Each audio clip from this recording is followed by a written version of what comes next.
Will Saquon Barkley run for over 1,400 yards? Will this be the year of A.J. Brown? How productive will Jalen Hurts be in the passing game? Plus, Willie Lampkin is an Eagle, baby. We talk about it next on the PHLY Eagles podcast.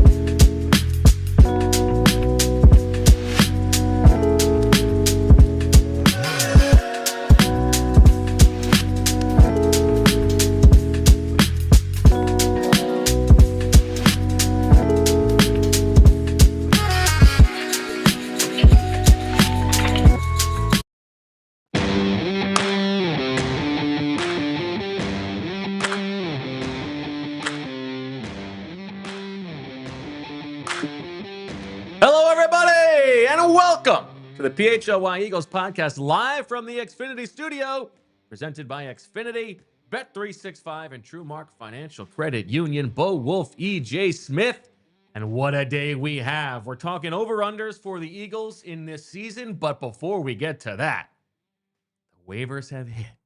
The Eagles have made a claim, and what a payoff this is for long-time PHLY sickos. Think about this. We talked about it on the PHLY draft show with Fran Duffy, his favorite player in the draft. We talked about it last week with a certain national reporter, Willie Lampkin, the offensive lineman from UNC, the undersized guy who had everything else you could ever want, claimed by the Eagles, EJ Smith. He is an Eagle. We will talk about it in a sec, but first, let's hear what Mina Kimes said about it. How has Willie Lampkin looked? Oh, I got hurt in the last game. He did? I didn't know that. I was okay. This is a funny one because, Rams preseason, which I truly didn't know that they picked him up in free agency, right? I'm not keeping track of the UDFA signings around the league. Then you're looking at the depth chart for the first preseason game, and I see him, and I get really excited. Comes into the game, and I'm like gassing him up to the point where everyone's like, "Are you really like this is?" We're in the third quarter. This is an undrafted center. He's tiny. Are you making fun of him? Yeah. Yeah, I was like, no, like I'm telling you guys. And I got a little grief for it. People were like, you weren't grinding with him. It's like, yeah, I wasn't. I was watching Omarion Hampton, and Drake May. Like all of us who do the draft have just watched a lot of UNC over the last couple of years because of those first rounders. But watching Omarion Hampton, I thought I was like, this kid looks unbelievable. Like I was so impressed by him, and it's also just like so physically unique. I mean, when he's on the field, it's crazy. It is really, yeah. And like centers are short. Obviously, Philly is no stranger to that with Kelsey, but like he is short, right? And he played so well in week 1. Then in week 2, he got injured pretty quickly, which was such a bummer. So we'll see what happens. The Rams are in a unique spot because they actually have a ton of center depth. They brought back Coleman Shelton from Chicago and Bo Limmer, who started for them. Jalen Carter knows Bo Limmer, by the way, from the and Dylan McMahon, my guy Dylan McMahon. Dylan McMahon, yeah. So they have a lot of center depth. So I'm not sure what's going to happen with Lampkin, but I feel like he's going to get picked up somewhere. All right. So the Eagles have Dylan McMahon. EJ, give us the scoop. Welcome to the show, by the way. Yeah, I had to give you the clear out today. This is an ISO Bo nice type to see of you. Type of. Give us the scoop on the transactions the Eagles have made since we last spoke. Yeah, so the Eagles have waived Trevor Keegan and Tristan McCullum to clear 2 spots on the roster for Charlie. Like vindication for people who didn't have them on the roster, but that's okay. I'll give you credit because you did call the fact that they could go thin at safety because Cooper DeJean factors into that position. But yeah, they waived those 2 players to clear space for Charlie Hewlett. He is back with the Eagles after being out in the cold yesterday. So my guess there is they tried to bring him back on the practice squad, and they had a nice handshake deal with the agent until another team came calling and wanted to put him on the active roster. So they said, okay, we'll bring him back. Yeah, that's a good reading of the situation there. And then Willie Lampkin is the addition on the waiver wire. Really? Yeah, no, he's an interesting player. I'm very excited to talk about just how unique of a guy he is. And I mean, come on, there's not many times you're going to read in a Fran Duffy scouting report, but damn it, he's a good player. Well, what a tease, EJ, because guess who joins us now on the Xfinity mobile call-in line? The biggest fan of Willie Lampkin. Look at the smile on this guy's face. Fran, congratulations. Just what a wonderful, wonderful day. You know, I just teased my appearance on social media by saying this is the biggest acquisition for the Eagles since Saquon Barkley. Just an unbelievable, momentous occasion. Not literally, though. Not literally, no. I mean, this is a true outlier from a size standpoint for the offensive line. We did our draft shows back in the spring, and you know, you allowed me to wax poetic on Willie Lampkin. And I remember the day when you're like, you know what, I have my guy.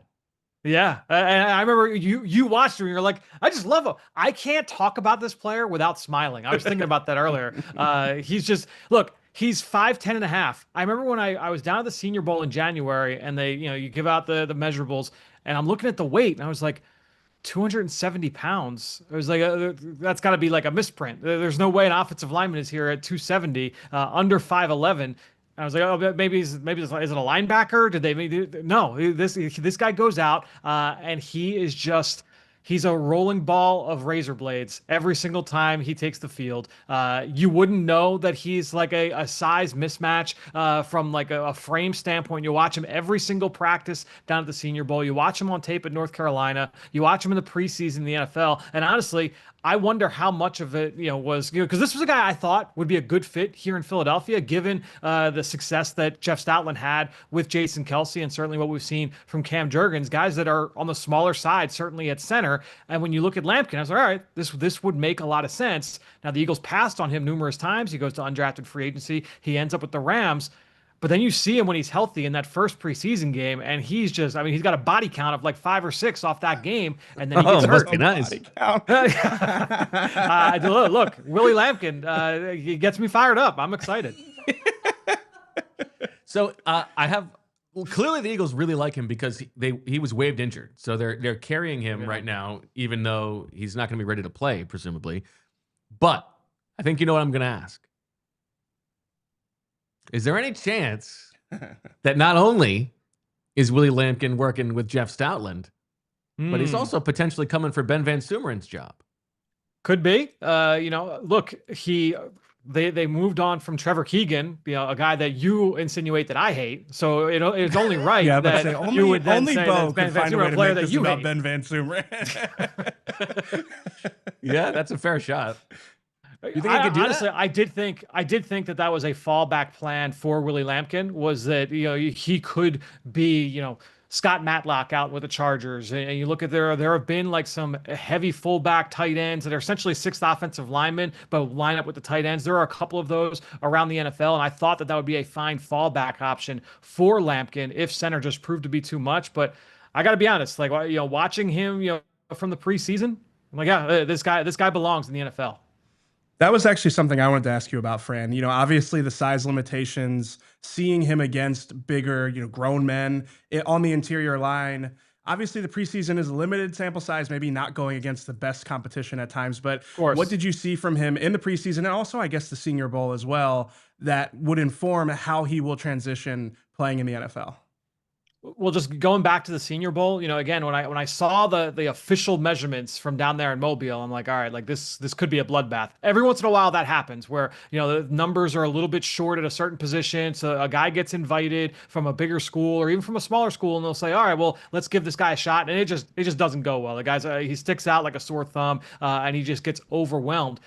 Going through, watching him live and then watching through the tape, I'm like, every single rep, this guy just gives everything he's got and he wins more than he loses. He just gets the job done, even though he's significantly smaller than so many of the guys he's going up against. Now, the problem that Lampkin had, and the reason why he went undrafted, honestly, is that he went to his pro day, wasn't invited to the combine, went to his pro day, and he didn't test well. So you're really, really small, like you're an outlier, and then you don't test well. Once that happened, I was like, he's probably not going to get drafted. But then when you go into the preseason and you show that one game of healthy film and you look the way that he did, where, I mean, again, he got like 4 or 5 guys down on the ground. Yeah, it's second half of preseason, right? You have to keep the context there. But to see what he showed in that small sample size, I think it's certainly good enough to be able to take a shot on, especially. Look, I had a draftable grade on him. He was in my top 175, in my top 200. Like, I thought that this was a guy that you can come in and potentially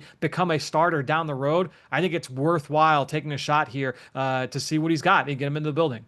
And so technically, what are, as Jeff Stoutland likes to say, the unique traits that Willie Lampkin has that allow him to overcompensate for being so slight?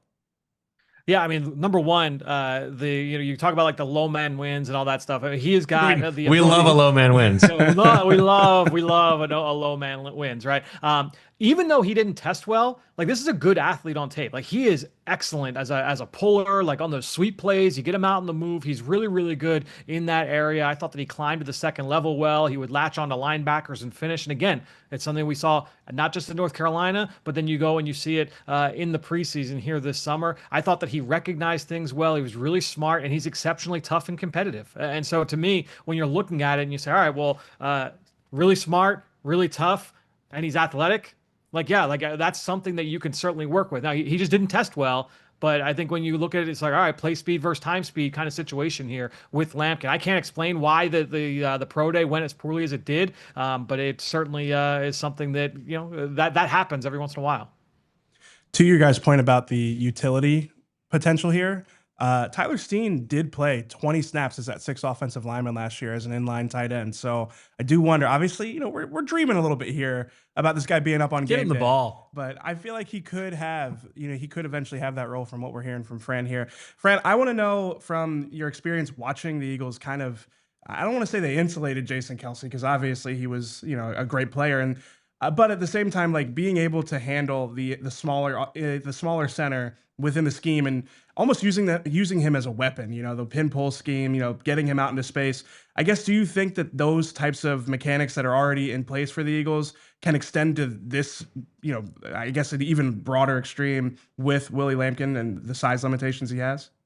Yeah, and that's why, honestly, EJ, like I felt that he would be a good fit here in Philadelphia for that reason, and I think that when you look at him, it's not ideal to have a center that small, but when you like bigger guards like Jeff Stoutland does, that can offset it a little bit, and so I think that that is certainly an area that's why it felt like that this was a scheme where he certainly would be able to fit. All right, Fran, I know you got places to be, and we need to give you time to have a cigarette for a little bit. Take a shower, yeah. take a cold shower. Cold shower, yeah. You gotta get yourself, cooled down before you go do a kid pickup and stuff like that. This scouting report is getting me a little hot under the collar. Unbelievable. State champion. I'm so happy for you, Fran. This is wonderful. I was downstairs. I'm heating up lunch. I had you take something out of the oven, and you're like, oh, just perfect timing, and you open the door and you put it out, and I'm letting it cool off, and my phone's like blowing up. I'm like, what is going on? I had like 2 or 3 people text me saying Lampkin, and I'm like, unbelievable. Just a great day. All right. Fantastic, Fran. We'll see you tomorrow for the Spread Your Wins and Fly draft. I don't know if I'm gonna be able to focus, but hopefully by then I'll be ready to go. Fantastic. Thanks, Fran. The great Fran Duffy on the Xfinity mobile call-in line. Okay. That was great. Are we all Great settled stuff. on roster moves?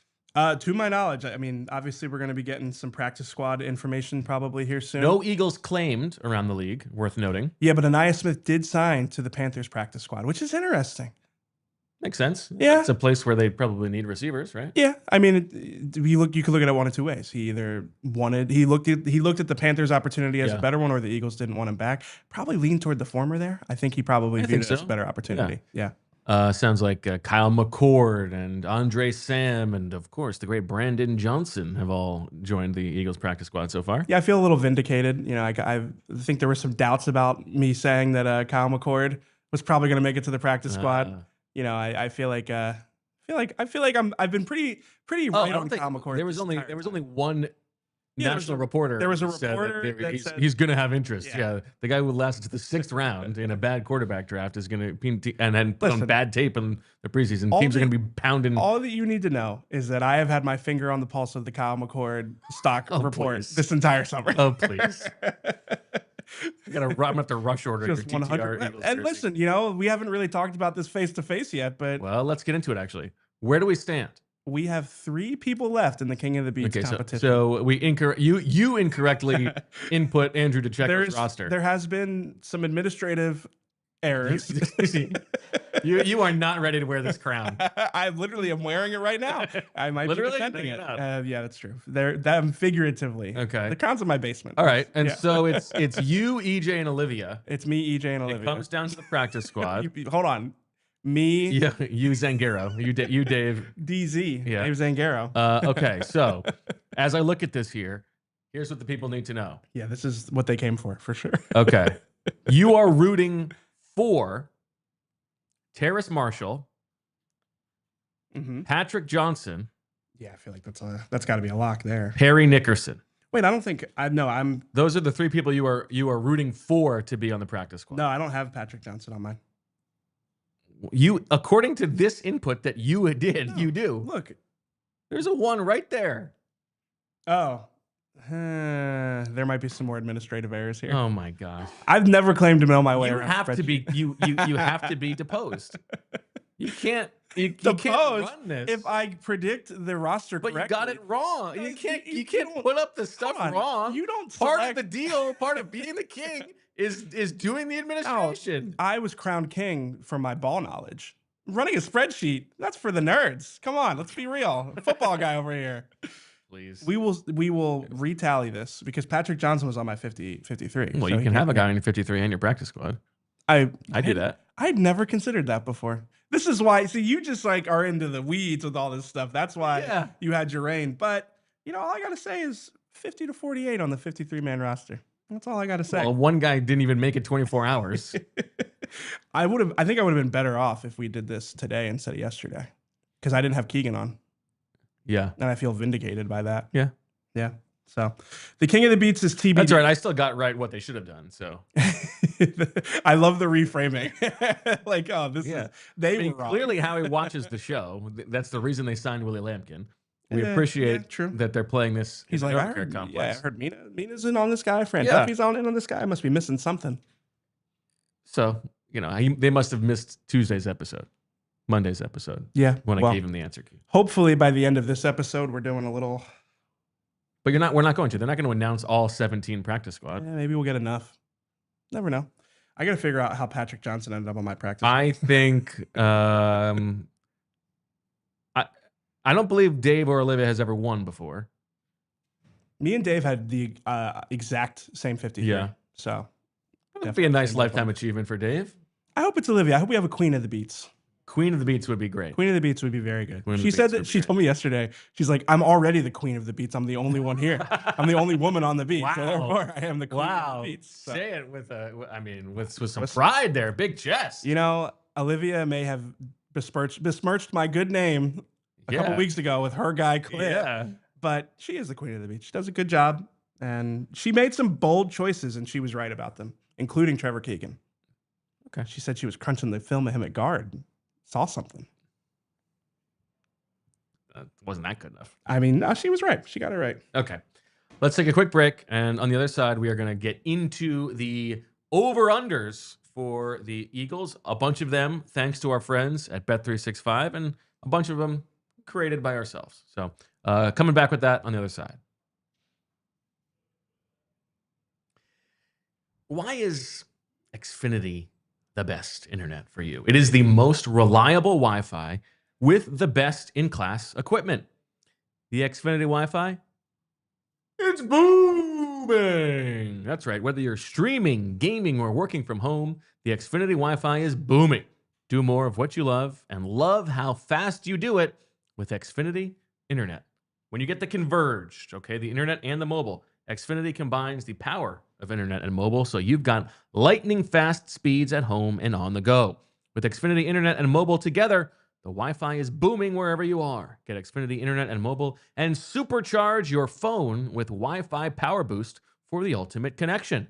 Xfinity Internet and mobile are the ultimate power couple, just like EJ Smith and Dorian Thompson-Robinson. And with the Wi-Fi Power Boost from Xfinity Mobile, you get ultra-fast speeds and reliable internet at home with a secure network on the go, so your Wi-Fi is booming wherever you are. Internet and mobile, stronger together. most reliable Wi-Fi claim based on Open Signal Awards USA Fixed Broadband Experience Report, August 2024. Restrictions apply. Xfinity Mobile requires Xfinity Internet actual speeds vary, and restrictions apply on the Power Boost. Xfinity Mobile requires Xfinity Internet Wi-Fi Power Boost available to Xfinity Mobile customers only. Actual speeds vary. Next, we've got to talk about Cherry Hill Kia. If you're looking for the dealership with the most inventory and super low lease payments in the Philadelphia area, Kia of CherryHill.com is the place to go. Choose from over 450 new Kias, including Tellurides, Sportages, K5s, Carnivals, Seltos, Souls, and more. I've got to tell you, Kia is the hottest automotive brand in the country for a reason. 7 of their models received 2025 Car and Driver Edition's Choice Awards. That's amazing, considering there were more than 450 models tested and only 20 models industry-wide received this award. Combine that with the best warranty in the automotive business, 10 years, 100,000-mile powertrain, and 5 years, 60,000-mile bumper-to-bumper. Stop in today, tell them PHLY sent you, and receive a $100 restaurant.com gift card just for taking a test drive or completing a trade appraisal. I know people buy Kias elsewhere. I just don't know why. Drive home in your new Kia today, just minutes from all bridges or available online 24/7 at kiaofcherryhill.com. Okay. Right now, this very second, this is the demarcation where we flip the page from the 48th, 49th, 50, 51st, 52nd, 53rd player on the roster to the stars. The guys who we're going to be talking about for the next, if you guys are lucky, 6 months. So, Jalen Hurts, the Eagles quarterback. I haven't talked to you a lot about Jalen Hurts We've over the spent, past honestly, like how much plus weeks, EJ? We've probably spent 10 times the amount of time on Jalen Hurts as we have Darius Cooper. Like we have spent. Yeah. We've talked more about Dorian Thompson-Robinson than Jalen Hurts. Well, that's partly because of the bit. Yeah. But yes, we definitely have been in the weeds. But listen, I think that's partly what the listeners come for, is that we will give them top to bottom coverage of the roster. But now it is time to talk about some of the big picture stuff. It's going to be fun to zoom out. Okay. Let's start with the passing game.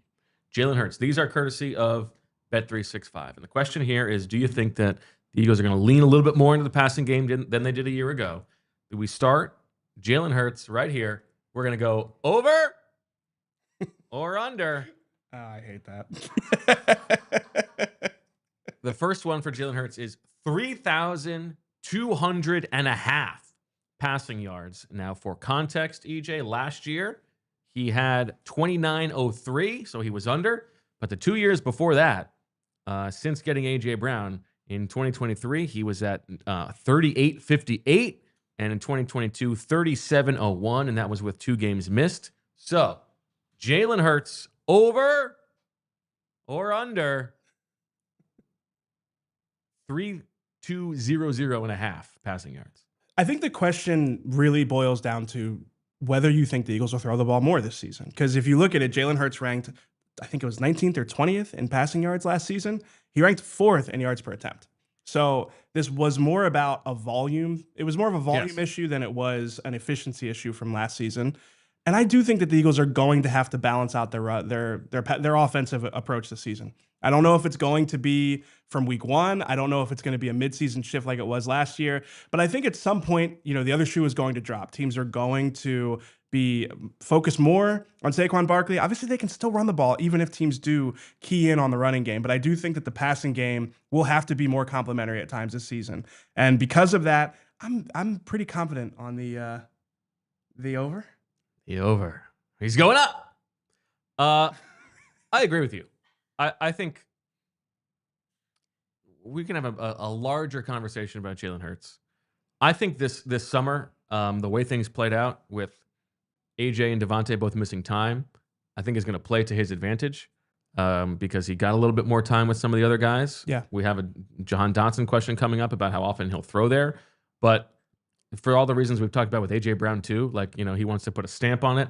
I think the Eagles are going to throw more enough that this will be worth it. I don't think they're going to, all of a sudden not give the ball to Saquon Barkley 20 plus times a game. But we're talking about, 300 more yards passing than he did last year when they were so far on the extreme. Yeah. And he missed 2 games. I feel pretty good about the over. Yeah, I also think that there's a Super Bowl freedom that you get, or you get a little bit more leeway. You saw it with Nick Sirianni, the Kevin Patullo hire Yeah. earlier in the offseason. And I feel like, we've heard about the straitjacket from Jalen Hurts, and I do feel like winning a championship legitimizes you a little bit more in the freedom that you have. He already he did have a good amount of freedom even before last season. I think that even more so now, and especially with Kevin Patullo, I could see that being a little bit more of a partnership than in years past with somebody like Kellen Moore, just in the sense that I think he's going to have even more input. So I feel like there is reason to believe the passing game will be more expansive. And to your point, like, it doesn't have to be that much more expansive for this number that we're laying down. If you told me it was 3,600 or 3,700, now we're starting to talk about like that top 10 in passing. Opportunity might really factor into that. But when you look at all of the different ways he could achieve that number, I do think that it's a pretty confident over for me. And I think, the way that the summer played out, where everybody's, he won the Super Bowl, but, he's not really an elite quarterback and all that good stuff. The way that we know that Jalen is wired, Yeah, he's I aware think he of that loves stuff. that stuff. Yeah. I think there is a chance that this becomes like Saquon's season was last year. This could be Jalen's season. Yeah. Okay. Could see that. Next up for Jalen Hurts, he remains with us here. 19 and a half passing touchdowns for Jalen Hurts. Last year, he had 18. The year before that, 23. The year before that, 22. I would say, given that, I'm more willing to go under on this one than the passing yard. Yeah, I mean, just like for every player, I feel like for every player on the Eagles offense, the touchdown numbers are skewed because of the tush push. So Yeah. I feel less confident about it. But then again, 20 is the number. Like there were, let's see, 18 quarterbacks who threw for 20 touchdown passes or more last season. Yeah. Jalen Hurts should be higher than that. I think that the numbers do get skewed because if you told me it was total touchdowns, I would feel more confident about the number being something I expect. But yeah, I could see that the tush push kind of griefing Jalen Hurts. So you got to go on the record here. You're going over under. I'm still probably going to go under. You're still going to go under. Yeah. Okay. Or no, sorry. I'm going to go over. You're going over, and I'm going under. All right, next up, we have Jalen as a runner. Over under 600 and a half rushing yards for Jalen Hurts. To tell you where he was the last couple seasons. Last year was over 630. The year before that, over just barely at 605. The 2 years before that, he was in the 700s. So he has 4 years in a row gone over 600 rushing yards. Do you think he will rush as much this season? I think he will. You and I haven't had this conversation. I think this is an interesting conversation. Do you think that Jalen Hurts' playing style is a prohibitive factor, a limiting factor in his longevity? Do you think that it is something that needs to pare down? I feel like this is a conversation we have every summer. And it's a little tiresome, yeah. I feel strongly about this one, though. Tell me. I think this is who he is. Yeah. I think he takes pride in being the triple threat quarterback. He's talked about it before. And when you talk to me about different career trajectories, I feel like Jalen is one that, if you told me that he's got the Cam Newton career arc, where it's he's going to play this way, he maybe won't be a starting quarterback in his mid to late 30s because he plays this way. I think get the years of him as an elite player, and part of him being an elite player is the running contributions, not only what he can do extending plays and as a scrambler, but being +1 in the run game, being a part, having that quarterback run angle in that offense. I feel like it's what makes him elite. So I don't think that there should be any encouragement to take that away from him. You pay him all this money to be this player. You can't then try to change him. So I understand the concerns about the longevity. I think I'd take 8 to 10 years of Jalen Hurts as the triple threat rather than have 12 to 15 of Jalen trying to limit that part of his game. You have talked to his family about how he feels about some of these things. And, we see clips of him talking about I'm going to get freaky in the open field and stuff like that. But knowing this is a guy who has studied football history and is very aware of the racial tropes of quarterbacks and how black quarterbacks are painted vis-a-vis white pocket quarterbacks. Yeah. Do you think that it matters to him in terms of the way he wants to play, that he is able to prove that playing like a quote-unquote black quarterback can be successful? I mean, he just won the Super Bowl. Yeah, no, I think that there is an element of trying to reclaim that tight or that definition. The triple threat thing is kind of a repositioning of well, running quarterbacks can't win. I think he takes pride in having that element to his game, but also I think it's not a coincidence that he's not talking about dual threat. You know, it's the fact that it's you know, the running, the passing, and also his processing. So I do think that I think he wants to prove all of those things, but I also think in talking to his family and just being around him the last several years, like, I take him at his word. You know, there are some things that he can say that you kind of get into the weeds about and you have to parse. But one thing I don't think you have to parse with him is that it really is just about the final score. And I think that, you know, to a certain extent, that is partly, I think that informs like why you wouldn't want to change him as a player. You know, I don't think he's someone that spends a lot of time thinking about the preservation of his, you know, career necessarily over winning the game that's in front of him. So no, I think it's a good point by you, though. I do think that he tries to redefine like the running quarterback. Like, you know, even the misperception that being athletic and being able to run means that you can't think. Yeah, well, and also the misconception that like, oh, well, running quarterbacks don't win championships. I heard that like 2 or 3 years ago. I wrote a story about it after the Super Bowl against the Chiefs 3 seasons ago. You know, that like if Jalen were to win a Super Bowl, he would be the first true dual threat quarterback to win a Super Bowl. So I think all of that stuff is stuff that is important to him. He's aware of it. But I do think, again, like, also makes the team better. Yeah, sure. No, and I think that is what I think that's and it does play into the larger national conversation about where he ranks as a quarterback, because it is very easy to cast aside what he brings as a runner, what that means for the team's actual running game, like, you know, in the Justin Herbert conversation, right? Like, oh, look at the throws that he can make, but it's not as tangible, and so it's easy to discount. But it's a huge part of what makes the offense successful. Yeah, absolutely. So I don't know. I think the Jalen Hurts discourse this offseason has been tired at times, strange at times, but it is weird to me to see like the NFL top 100 and see Jared Goff 4 spots ahead of Jalen Hurts. It's like, what are we doing at this point? You know, and again, I've said it before, I've got a type of quarterback, and some of this is informed by like the tropes about black quarterbacks, if I'm being honest. Like you see these guys with incredible traits that do need to maybe develop in certain areas, and I feel like so many people write those guys off. So to me, like in the league included, like that's gonna be too much work for me. Oh, for sure. And like to me, it's like coaches, like that's what you get paid for. Like that's the stuff you can teach. So I think that it's like it's so polarizing, and I feel like, you know, everyone is kind of on their one side or the other, and here we are kind of in the middle with a nuanced discussion about Jalen Hurts is better than Jared Goff. Like, come on, let's be real here. I do think that like, it would be nice to see him take fewer hits. That's kind of what Saquon Barkley is for. But like having him be a +1 in the running game and do stuff after the snap is a huge part of the offense. Yeah, so I would take the over on that. Yeah, we're going over. On Jalen Hurts. Okay, I believe the last one. Oh no, we have 2 more on Jalen Hurts. 12.5 rushing touchdowns. So this is a big tush push one here, and he of course has been one of the most prolific touchdown scorers in the league over the past few seasons. He had 14 last year, 15 the year before, 13 last year. So this is just barely where he's cleared. I might be willing to go under on this one. I don't think I am. I feel like everything we know about Nick Sirianni is that he's going to lean into this, not go away. So are we going to do another? Are you going to go under with me here?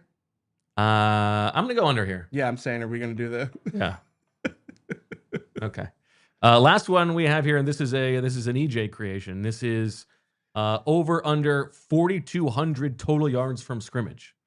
Yeah, so I think it was 4,000 total. I mean, you can do the mental math better than I can if you add the passing and rushing. I mean, it really is just kind of a reflection of what we talked about. I think over. I think that Jalen Hurts is probably going. I think he will have a better season this year than he had last year. I think that, again, I think there's going to have to be a response to teams keying more in on the running game. So yeah, I'm going to take the over. I actually made it 4,200 instead of 4,000 to kind of make it a little bit harder, but I still take the over on that one. Got it. Okay, I think we have it might be all of the practice. It's not quite 17 on the practice squad. You guys have announced some practice squad. I'm so nervous. Additions, okay? Well, you know what? Pull up your practice squad predictions. Okay. And tell me how many of these you've gotten. Okay, hang on. I'm gonna make sure I get my. There are 1, 2, 3, 4, 5, 6, 7, 8, 9, 10, 11, 12, 13, 14. So there's still 3 spots open. Okay, I did have Patrick Johnson on both my roster and my practice squad. Oh, So okay. So you didn't 200 input it IQ. correctly. Yeah. Okay. Well, then in that case, let's pull this bad boy up, and I'll tell you who it's good for. Oh man. Okay, here we go. Wait, I got the spreadsheet. You just read them off. Well, yeah, but I'll do it. Okay. Okay. All right. Chance react. linebacker Chance Campbell. That's not good for anybody. Not on anybody's of the 3 of you, between you, Dave, and Olivia. Elijah Cooks. That's a hit for all 3 of you. Yeah. Nicely done. Kenyon Green does land on the practice squad. That's a little bit interesting, and that is bad for EJ. Wait, no, I've got. Oh, I don't You have. do not have Kenyon Green, so you are at a -1 deficit here with Dave and Olivia. We got a lot of time left. EJ Jenkins lands on the practice squad. Okay. A former Bo Wulf camp crush. All 3 of you had EJ Jenkins. I need to separate From myself. one camp crush to another, Brandon Johnson, of course, lands on the practice squad. That's bad for Olivia. That is bad for Olivia. You and Dave both had it. So that right now puts you and Olivia on equal footing, and Dave Zangaro up in the lead. Oh man. Patrick Johnson is on the practice squad, and that's bad for Dave. And now we're tied again. Next up, Cameron Latu. Somehow none of you had Cameron Latu on your practice squad. Andrew DeCecco did have him, but he had 49. Okay. All right. Next up, Terrace Marshall is back on the practice squad, and this is bad for Zangaro, and you're tied with Olivia. Dave goes from up 1 to down 1 in one fell swoop. Next up, Kyle McCord. All 3 of you have Kyle McCord. right. No blood there. Perry Nickerson remains on the practice squad, and oh no! Dave shot to Zangaro Dave. doesn't have him. He's down 2. And you and Olivia are tied. Oh man. Next up, Holland Pierce. Nobody had Holland Pierce. Whew. Next up, Antoine Powell-Ryland. Oh. And EJ doesn't have him. And Olivia doesn't have him. And all of a sudden, Dave Zangaro is back in the game. He's just 1 down. Next, Eli Ricks. EJ's got Eli. Dave's got Eli. Olivia's got Eli. No blood, which brings us to Andre Sam. And Andre Sam Chalk. is on all 3 of your practice squads. So right now, as it stands, with 3 practice squad spots remaining, you and Olivia are tied 1 up on Dave. Cliff is going to be so excited for his girl Olivia. But, and here is where it could swing. The Eagles waived Trevor Keegan today. Oh, that's good for me. If they re-sign Trevor Keegan to the practice squad, Olivia does not have Trevor Keegan on the practice she had him on the squad. active roster. You do. That could swing it. Who's her swing player? Olivia and Dave both have Jacob Sykes, who you do not have. That could swing it. And as I'm looking, Dallas Gant. Maxon Hook would be one for you. Ooh, wow. Lance Dixon would be one for you. Brett Toth would be one for her, which could potentially happen, but it's unlikely. Yeah. And Dallas Gant would be one for her. It could come down to which Toledo linebacker they bring back. Oh, I like both of those guys, but I feel like Lance Dixon. I mean, I kind of think so too. Yeah, I'm surprised Maxon Hook's not back yet. This has been Wow. I'm not sweating currently. I but there was a honestly, moment here the where betting I was odds sweating. right now would be a little bit in your favor, given what is still at stake here, especially with Trevor Keegan potentially coming back. Wow. I was sweating midway through you reading that. I was legitimately sweating. I got to show the people what it means to me. I can't You believe see what's on the line here, everybody. this is fantastic. Me versus Olivia after she, again, Yeah. my guy Cliff. She was, my God, the intrigue. All right. Quick break. We'll come back. We've made it through 1 player so far. As we had to. The final segment. We were like, we're going to talk about all the main characters Yeah. today. It's going to be great. And We we just spent spent- like 20 minutes on Willie Lampkin and 20 minutes on the king Jacob versus Sykes. queen of the beats. Can Olivia and I just be king and queen of the beats if we're 1 and 2? If it's a tie, If it's a tie, then we could be co-monarchs. no, you got to fight to the death. I can't fight Olivia. Well, you've been Beat me fighting. up. Yeah. All right. Quick break, and then we'll come back and get into more of the over-unders. we need to talk about the good people at Righteous Felon. Oh, Bo's got the jerky on hand. I've got the jerky in my house, in my car. Oh, God, right in my ear with that, too. Oh, jeez. Well, you can't smell. That's true. We got a big shipment of Righteous Felon here at the office, and it has been, honestly, it's been sustaining me the last few days. Every time that I skip a meal, it's like, all right, Righteous Felon time. So yeah, if you are craving the perfect snack that satisfies your hunger and provides the right amount of protein to fulfill your body's daily needs, Righteous Felon has you covered. We've got the solution. It's Righteous Felon beef jerky and meat sticks. Righteous Felon traces its roots back to the hallways of Downingtown Middle School and was officially launched by lifelong friends in their apartment kitchen after college. The Exton, PA-based company has been making all-natural, premium quality, better-for-you meat snacks for over a decade and evolved into the region's preeminent jerky brand. The packaging is fun and engaging, the flavors bold and tantalizing, the texture tender and soft. These are, without question, the best meat snacks around, and we're only 5% saying that because they're paying us. The jerky and sticks are sold in favorite local retailers like Wawa, where they are running a 2 bags for $10 best value you'll see anywhere deal on jerky right now, Giant, Costco, Royal Farms, and thousands of independent stores. What's more, Righteous Felon helps fuel your favorite Philly athletes by working with nutritionists of each local pro sports team to provide jerky and sticks for players to eat before and after workouts and as a refueling snack during games. So, if Righteous Felon jerky and sticks are good enough to keep Philly's pro athletes performing at the top of their games, it's got to be good enough for you, the average Joe Schmo, too. Now, if you're the kind of person who wants a deal and snacks delivered to your doorstep, you can order online at righteousfelon.com using discount code PHLY20 for 20% off. They have all kinds of cool variety packs and bundles on the site, so it's also the perfect gift for that special meat snack lover in your life. Again, that's discount code PHLY20 for 20% off your order on righteousfelon.com. That teriyaki Balboa. Delicious. Korean barbecue, too. Very strong.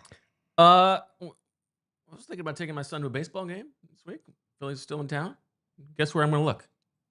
Not a second thought in my mind. I'm pulling it up. It's one of my favorite apps. Right to Game Time. Game Time makes getting tickets easier and faster and cheaper. Prices on the Game Time app actually go down the closer it gets to the first pitch. They have killer last-minute deals, views from your seat, and their lowest price guarantee. They've got to customize your spot. You can see what it looks like from your seat. You get the last-minute tickets. You get the zone deals. There's no hidden fees. There's job loss protection. There's event cancellation protection. There simply is. You are, I don't want to be mean, you're a dummy if you're using a different app. Game Time is the best app if you're looking to get tickets. And it's not just baseball. It's not just football. It's events. It's concerts. It's comedy, stuff like that. Game Time is it. It's the whole shebang. Last minute deals where you can save up to 60% off by buying last minute for sports, concerts, comedy, theater, and more. And the lowest price guarantee where Game Time will credit you 110% of the difference if you find tickets cheaper elsewhere. But you're not going to. That's why it's a guarantee. Take the guesswork out of buying tickets with Game Time. Download the Game Time app, create an account, and use code PHLY for $20 off your first purchase. Terms apply. Again, create an account and redeem with code PHLY for $20 off. Download the Game Time app today. Last minute tickets, lowest price, guaranteed. All right. Saquon Barkley. Never heard of him. Who? Saquon Barkley. Let's go to his rushing yards. Of course, last year, top 2,000. This year, it's just at basically 1,400. 1,399 and a half rushing yards for Saquon Barkley. The star running back. Are you going over or under? I feel like with Saquon this year, I feel pretty confident in the over. Now, like, we are dealing with the injury risk, and there is something inherently difficult to predict about that. But I think that is baked into this number. I think that there is the fear that, the 2,000-yard season, the heavy workload will have a residual effect. But the more I think about it, talking to Saquon and just watching him this summer and just generally just thinking about like how this might look this season, I feel like we may be overstating that perceived risk. Like, there are examples in the NFL of running backs coming off of a heavy workload season and wearing down. But there are also examples of guys, especially guys who, like, quite frankly, are like that 99.9 percentile athlete, being able to sustain that level of production and that workload. I think obviously Derrick Henry is the gold standard there, Yeah. but I feel like Saquon, if you put him on the spectrum of some of those heavy workload guys, he is closer to a Derrick Henry than he would be a Todd Gurley or an Ezekiel Elliott. We need to say, I mean, listen, it was a much different situation with the Giants, but his previous season high was 13-12 in 2022. So he has only crossed this threshold once. Okay. And crossed it hugely last season, but you bake in the injuries. You just think like, okay, what if, he had like 6 50-plus yard touchdown runs? Like, what if he only has 2 of those? What if he's not quite as explosive and he's still a very efficient back and one of the best running backs in football, but it's just not, 60-yard touchdowns? Yeah. That crepes it down a little bit. I don't think it's crazy to say that he's going to go under here. But I think for the reasons you said, seeing what he's been, I'm not going to take away 600 rushing yards. Yeah, from let's last say season. that's just a. So I think I probably would also go over. Just a little over here, but yeah, I agree. I feel like you see. Good job, buddy. You see how versatile the Eagles' offensive run, how versatile the run game was last year. It's just hard to imagine that he's not going to have the opportunity to do so. The other thing I wanted to say is that, like, the injuries that he has had, because obviously he has an injury history, they aren't really the ones that you worry as much about, like, wearing you down. Like the ACL in the modern day, in the modern NFL, the ACL is not a career ruiner the way it used to be. And it's not like he's got like these soft tissue injuries that are constantly coming up. So I just think the nature of the injuries that he's had, and again, him being on, I think, the right side of that, like, demarcation line of if you can trust a guy to have a heavy workload for a few years in a row. I think that if it's a health question, I think he should be able to do it. How about over under 11.5 rushing touchdowns? He had 13 last year. I'm taking the under on this. Really? I wanted to take the under on it last year too.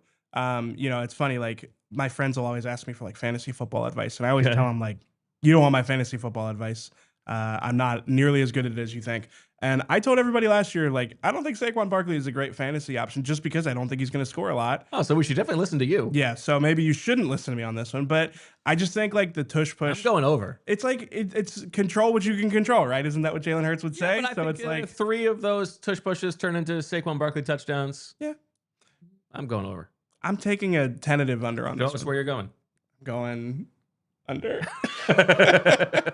I just don't like that. All right, you created one here for a non-Bet365 player, probably just to ruffle my feathers. Yes, that's exactly why I did this. Ben Van Sumeren's here. Over under 65 offensive snaps for Ben Van Sumeren. Look at those beautiful eyes. So you hate the guy, I but do then hate you the do guy. talk about how beautiful his eyes are. I'm just curious, like. I'll never look so good. 65 offensive snaps. How are you feeling about that? That's You want me to give you some context? basically just under 4 a game. I can give you some context. I'm going to go under.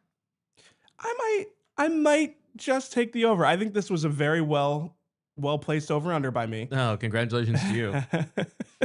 If you want to do some mental math here, he had 22 snaps last year. Kari Blasingame had 2. And then We never forget those. Grant Calcaterra had 16 as a fullback, Okay. and CJ Uzoma had 2. Okay. So it's did you do the mental math? That was under 65. Yeah, but like theoretically, Ben Van Sumeren should have a bigger role than that this year. Theoretically, then he's also got to stay healthy for 17 games. I feel pretty good about the Yeah, under. I feel like the health is fine. I feel okay about this. Willie Lampkin's coming for his job. I was gonna say, like, now you're talking me into like an offense, where it's like straight up, like, you just Straight up now, tell me get you Willie wanna Lampkin play as the 6th Ben offensive BS lineman. now. You get BVS in the backfield, and now you're just beating teams up. Beautiful people beat up ugly people. All right. AJ Brown. I don't think that's how that goes. AJ. Willie put a stamp on it. The year of AJ Brown. The over-under here, courtesy of Bet365, 1,150 and a half receiving yards for AJ Brown, who obviously went over that in 2022. Under last year. What did he do in 2023? Let's see. 2023. 23 was way over. Yeah, Yeah, 1456. 1456. So he's 106 catches. popped off 2 of the last 3 years with the Eagles. Last year, just under a little bit. How do you feel about A.J. Brown? I'm going to be talking about this a lot in the next couple of days, probably the next week. So get ready. I think this is the year of AJ Brown. I am very bullish on AJ Brown. The put a stamp on it monologue that we got during training camp.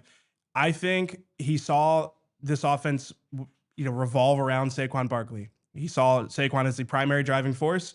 I do think there is going to have to be an action to the reaction to that from other defenses, like I said. And I feel like A.J. Brown is the level of player that he should be able to do that in a wide receiver form. I think that if he ever had the opportunity to do that, which he could, you start to think about how teams can counteract the Eagles' run game. Again, it's hard to because of how versatile their offensive run game is. But if they start to drop a safety into the box, if they start to see more of those single high defenses, I think A.J. Brown just can be the driving force for the offense and can spell them when they need it. So I'm taking the over. I would have taken the over if it was a lot more than that. I think that this could very well be A.J. Brown's best season with the Eagles. I'm willing to believe it. I think he's awesome. I think he's the best player on the team. I'm definitely going over on this. So over on AJ. I'm on this one. I do I do still think that the offense is going to revolve around Saquon, but I think AJ's in for a big season. Are you at all worried about AJ wants to make this his season? He's not getting the ball enough. How's that going to go? I do think that he's been pretty open and honest about that internal struggle. So I can't say that it's not something that could happen. It's definitely something that could happen. It's something that they are going to have to be mindful of. But at the same time, it is an internal struggle. It's not like there isn't the push-pull of if the team is successful, he is not going to prioritize necessarily his role in keeping them successful. But I could see the same way that there was the come to Jesus moment where it's like it's going to be a run first offense coming out of the bye week. I could see a point this season where it's like, okay, we have been running our heads against the wall. AJ is the answer. And I think that for that reason, I don't think it's going to happen. Okay. Now, for those reasons, are you also going over on 7.5 receiving touchdowns for AJ Brown? 7 each of the last 2 seasons, 11 in 2022. The touchdown thing again, I'm just skittish on the touchdown thing. But yes, I mean, if I'm gonna predict this guy to be like an offensive, maybe not offensive player of the year, but like be the best receiver in football, then yeah, I think I have to go with the over there too. And what would you do if you did that? I would go like this. Over. Okay. I'm going to go over on that as well.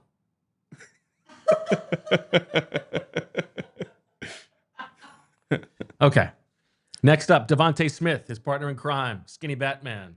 Over under 850 and a half receiving yards for DeVonta Smith.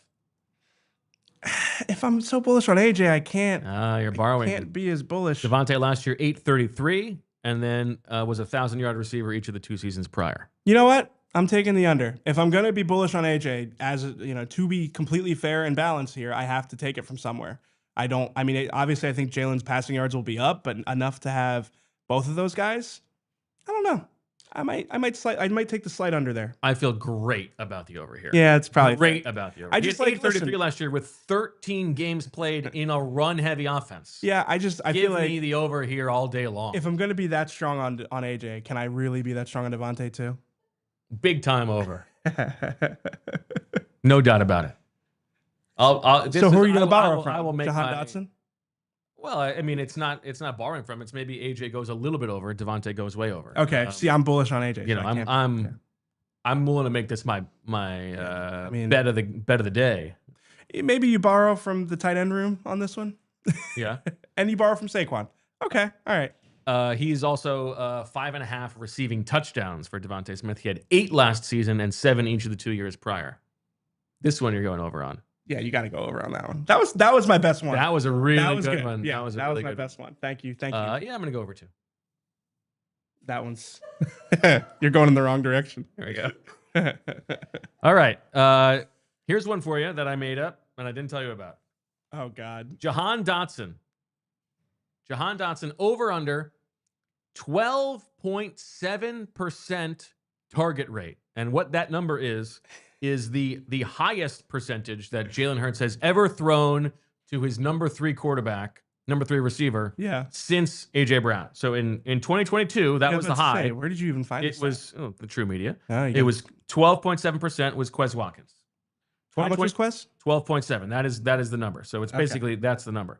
2023, it was Olamide Zaccheaus, and he threw to him.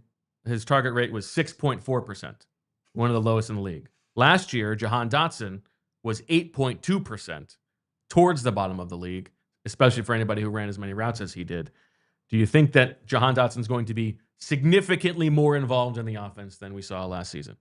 The training camp that he had would make me want to say yes, but and maybe this is like what I would like to see from the Eagles offense, coloring my vision on this a little bit, but it's like, I want it to be star driven. I think it should be star driven. And I think the answer to a lot of questions is to be star driven. And for that reason, I just can't do it. I can't get there. If you told me that there is an injury that factors into it, that is where we could look. All you need is a couple injuries, and I mean, you have 2 guys who just need to get injured for a couple games. This is a very good over under.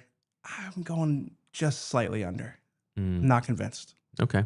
I'm going to go under also because I got Darius Cooper to take. Oh, yeah, you got the Darius Cooper of it all. Like, which actually doesn't affect it because it just means that he doesn't get on the field, but that's okay. Yeah. All right. Last one on offense. The offensive line. Jordan Mailata, Landon Dickerson, Cam Jurgens. There they are. Tyler Steen and Lane Johnson. Look at those 5 beautiful men. Over under 2.5 Pro Bowl nods. You know, how has nobody done the Jordan Mailata and EJ comparison? Oh, the other way. Come over here. Come on over. Yeah. Come on over. Yeah, that's not bad. That's pretty good.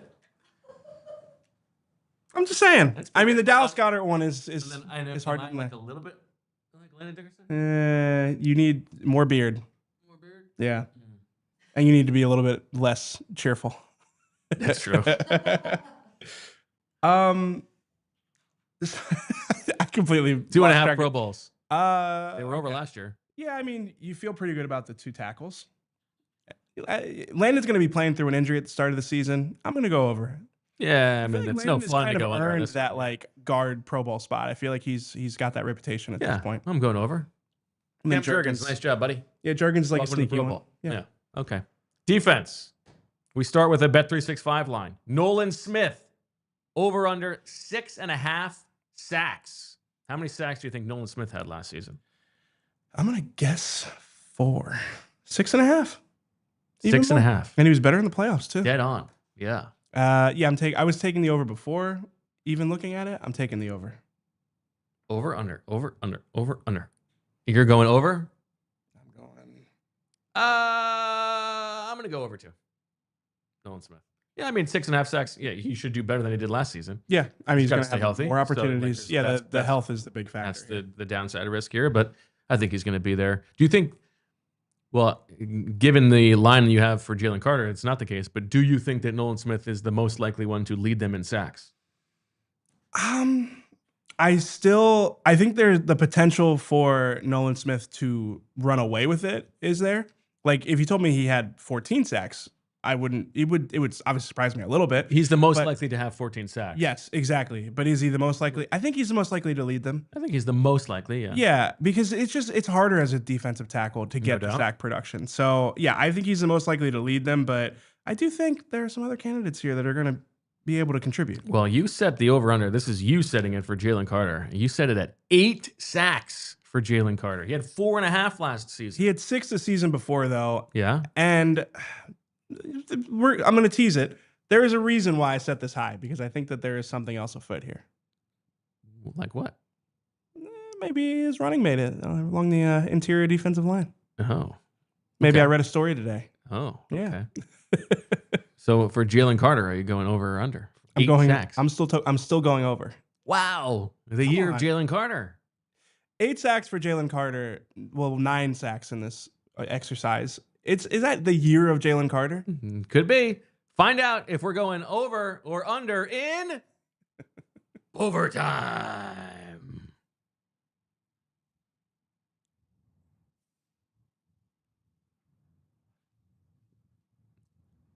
Eight sacks, you're going over? Let me read you some of Aaron Donald's stat lines. Okay. Because, That's big. well, it's big, but we're talking about Jalen Carter. And the ceiling is... How about like the next best guy? Give me, So Dexter Chris Lawrence. Jones? Yeah. Chris Jones, I think, is a better example, right? Okay. Okay. So Chris Jones, let's go 5 seasons. He had 5 sacks last year, 10.5 the year before, 15.5 the year before that, and then 9 in 2021, 7.5 in 2020. Okay. So I think there is the potential for him to have double-digit sacks is there. I think he is that caliber player. I think it's there. The potential's there, yeah, but he's got to not be double teamed. So you think that because of Moro Ojomo, Jalen Carter is going to eat? I think we have learned from watching the Eagles in the last, since I've covered the team, that the strength of your interior disruptor is the player that's next to him. If you have a guy that can command attention on their own, win one-on-one, it will free up your superstar defensive tackle. It was Fletcher Cox for a long time. You think about the years he had with Javon Hargrave, even Timmy Jernigan before I covered the team. And now you think about the year that Moro Ojomo could have. And you did a great piece today where Moro Ojomo was one of the stars of training camp. A lot of players think that he will be the player. I'll let you talk about it because, listen, you're the one who did the work. There's only one way to be able to read this story. You got to be a diehard, okay? $36 for a whole year. You get access to the great new merch that we've dropped. Okay, fantastic. And if you do that, you get to read about what 28 Eagles said about, based on the summer, which Eagle is going to have a big season. And I believe, based on the percentages, this is the percentage of people who responded, Moro Ojomo, only matched over the past decade or so, dating back to when Shield started this, by Jalen Carter in 2022, or in 2 years ago. I didn't recognize the name that you said there. Who started That's that? okay. I'll tell you about it after the show. So, Jalen Carter's rookie season, Moro Ojomo now. And the way that guys talk about Moro Ojomo, it's what he's done on the field. They're talking about he's getting called out in defensive meetings all the time for in a good way. And also, nobody works harder and cares more about getting better than this guy. Yeah, and it tracks with what we've seen on the field. So if you're telling me that you said this a guy, 6.5 sacks for Moro Ojomo. I think it's in play. Milton Williams' most sacks in a season is 5. So you're saying Moro is going to be better in his first year than Milton ever was. I slow played this a couple of weeks ago. I said Milton Williams had 5 sacks last year, and I think that is the floor for Moro Ojomo. The floor? I think he could be. He was better than him at the end of last season. And he's Not only in the Super Bowl. But you know what I mean? He was taking his snaps by the end of last season. He was taking his snaps in the beginning of the season. No, in the postseason. Milton was awesome in the playoffs. Yeah, Milton was better in the playoffs. Yeah, he was better in the playoffs, but you know what I mean. Moro was coming for this job even last year. Moro's a very good player. And he looks even better coming into this season. I agree. The training camp he had, I am 6.5 sacks. Listen, I'll take your Moro Ojomo stock. I'll take your Moro Ojomo stock all day. I love the guy. He's going to have the opportunities early in the season, and then I think that there's going to have to be a course correction. You're going over on both Moro and Jalen Carter? Yeah, and I would go under on everyone except for Nolan Smith. Okay. Interesting. All right. A few more to get to. Jihaad Campbell. Hard to say what do we do for an off-ball linebacker, but how involved do you think he will actually be as a rusher? You set the over-under at 4 sacks for the rookie Jihaad Campbell. It's a very tough over-under. Nakobe Dean had 3.5 last, or no, Zack Baun had 3.5. Nakobe had 3 last year, but he should have more opportunities. I think I'm going under. I think I'm chickening out.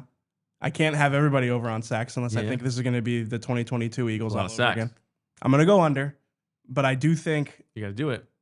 I'm going to go under, but I don't feel great about it. You can tell I don't do very many over-unders. I'm going to go under 2. Yeah.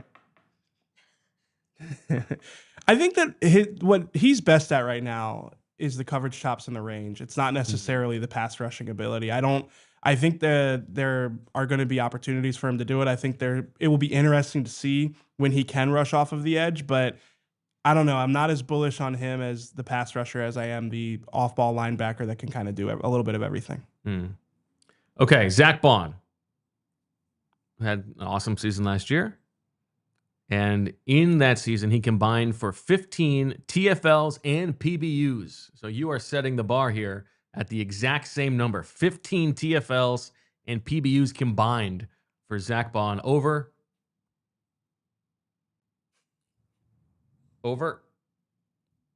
or under? It's tough. This one is also tough because I want to make the argument, and this is probably the argument I will make, is that he should be better this season than he was last season. Obviously, he was insanely good last season, but he has more time on task at the position going into this year. But then in the back of my head, I'm going, he was pretty good from the very beginning last year. Yeah. You know, that game in Brazil against the Packers, he looked good in that game. So do you think there's a regression to the mean here? I don't know if there's an argument for him regressing very much, other than he played out of his argument. He played out of his mind. My argument is I would expect some regression on like the actual turnovers, like not so many interceptions, not so many fumbles forced and fumbles recovered. But tackles for loss. But tackles for loss and PBUs, I don't have a problem. I mean, I would probably, if I had to bet it, take the under just because I think that's where the odds would go. But I have every expectation that Zack Baun is going to be freaking awesome this year. Yeah, I mean, 5 forced fumbles last year, 1 interception. If you told me, is he going to create 6 turnover opportunities, I probably don't take that. And that doesn't even count the playoffs. Yeah, no, I think I'm taking. If you told me to guess a number, I'd guess like 16 or 17 for those two. Okay. All right, let's go rapid fire on the last 4 here. We go to the secondary. We start with Quinyon Mitchell. You set the over-under. 3.5 interceptions. Over? Under. He's not going to get many opportunities, we don't think. Yeah. But he is a caliber of player that could do it. Okay. I think I'm going to take the over on this one. Really? I feel pretty good about the under here. Because he's not going to get thrown him that very often. And he's not going to catch in the ball. He's been better at it this training camp. Yeah. I mean, he had 1 last year, and he's going to get thrown at less. I gain nothing from agreeing with you on this. I'm taking the over, and then if it's over, I get to take credit. All right. Cooper DeJean, straight up. Over under, half a Pro Bowl nod. Oh, over. He's already getting so much recognition from his peers. Oh, this is a very easy way to do it. Under or over. This is an over for sure. All right. The corners opposite Quinyon Mitchell. Look at them. Look at those beautiful boys. Adoree Jackson, Jacorian Bennett, Keely Ringo, Mac McWilliams, and Cooper DeJean. And what we're doing here, EJ, is over under 2.5 different starters over the course of the season. And we're going to be intellectually honest here. So if they start the game in base, Cooper DeJean's on the field, but he's not actually the nickel second corner on the outside, that doesn't count. But how many times will they cycle through a new partner opposite Quinyon Mitchell? Now, also being intellectually honest here, would we count? Never been anything else. Would we count like a week or a game 17? Like yes. Okay. Yes. I'm going over then. That pushes me over. That just gives me a little bit more margin for error. I could see this being Adoree Jackson week 1. I could see it being Jacorian Bennett mid-season. And I could see a Mac McWilliams sneaking out there with the Cooper DeJean style player from last year. So I'm going to go with that. I think I think it is more likely to go under here because what we wouldn't count would be if Quinyon gets hurt and another guy has to play. That doesn't count. Doesn't count, yeah. So odds wise, I feel like it's more likely to go under. I would take the under, but I actually, if I have to think what I think is how the season's gonna play out, I probably would go over. But I'm taking the under. Sorry, whacked your computer. Last one, Drew Mukuba, the rookie 2nd round pick. Eagles already willing to waive Tristan McCollum today. That probably, yeah. Are you going over under 12 starts for Drew Mukuba? So I picked 12 because Cooper DeJean would have started 13 last year had he played in the final week of the season, and just some of the nickel. They started the game in base. I think I'm taking the over. I don't feel great about it, but I think that he probably... He got to stay on the field, too. That's the thing. Yeah, the health aspect of it, but I think he will be the starter by midseason. Maybe 12 was too high. If you told me 8, I'd take the over. I'm still going to take the over. I think that Drew Mukuba will be the starter. I think he is too, probably sooner than later. But he's got to stay healthy, and there's no early season bye. When do they make the switch? I'm going to take the over. Yeah. Do you see that Landon Dickerson was at practice? I did not. He was practicing, trying to get more details from our friend Olivia Reiner. I mean, this is your competitor. You guys are fighting for the throne. Until a winner is crowned, I think we can. Would Daenerys Storborn and I don't know who Robert Baratheon. That honestly, call each other friends. That isn't the worst comp. Robert Baratheon and Daenerys. I mean, I'd like to think I'm a little bit of a nicer guy than Bobby B, but not a terrible comp. Yeah, he's in uniform. They're in shorts and shells, but yeah, he's out there stretching with the team. You're heading on over there after this? I am. Go hear from some players. Yeah. Okay. Sounds good. What a show. This was fun. How does everybody feel about the new graphics? I love it. Julia just rocking and rolling. Okay. I think that's all we got. Tomorrow, 2:00, the Spread Your Wins in Fly draft, baby. Will anybody be able to take down the champion? Probably not. But look forward to it. And this is also important. Tomorrow morning, if you go to the PHLY feed, if you really care about nuts and bolts defensive football, you're a Vic Fangio appreciator, we have a nice, lengthy, in-depth discussion about what Jihaad Campbell is going to bring to the defense this season. So check that out. Separate video. That will more than fulfill your Eagles need for the day before a show that will be more NFL focused. Yeah, no, it was really good stuff. Went really in depth on that. Yeah, fantastic. So thank you, Julia. Thank you, EJ. Thank you, Fran. Thank you, Mina. Welcome, Willie Lampkin. He was glowing. That was amazing. That was great. I don't think I've ever seen him so happy. Fantastic. That'll do it for this episode of the PHLY Eagles podcast. We'll talk to you tomorrow. Like the video, subscribe, all that good stuff. Become a diehard. And as always, we love you. We all silly like